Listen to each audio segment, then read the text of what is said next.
बोलिए जरा, भीड़ निकाल दी मेरी। नहीं, देखिए मेरा कहना बिल्कुल इस बात को लेकर के है, वोट शेयर आप पिछले चुनाव का उठाइए चाहे बाई इलेक्शंस का उठाइए, समाजवादी पार्टी का वोट शेयरिंग सबसे ज़्यादा है।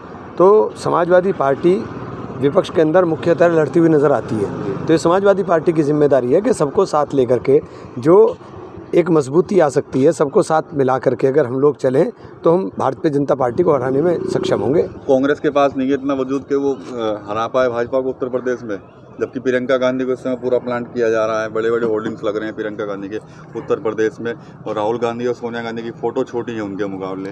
देखिए प्रियंका जी निश्चित रूप से बहुत मेहनत कर रही हैं और प्रियंका जी ने पिछले 1.5 साल के अंदर अथाह मेहनत की है।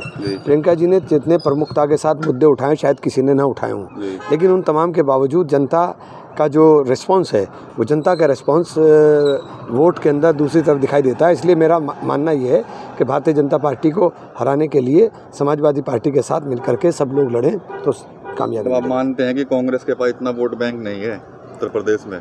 देखिए मेरे मानने से या मेरे ना मानने से, मैं कांग्रेस में हूँ, मैं कहने लगूँ कि कल हम मुख्यमंत्री बना देंगे, मेरे बनाने से अगर बनता हो तो मैं सबसे पहले चाहूँगा कि प्रियंका जी मुख्यमंत्री बन जाएं, लेकिन मेरे हाथ में नहीं है। मैं चाहूँगा राहुल जी प्रधानमंत्री बन जाएं।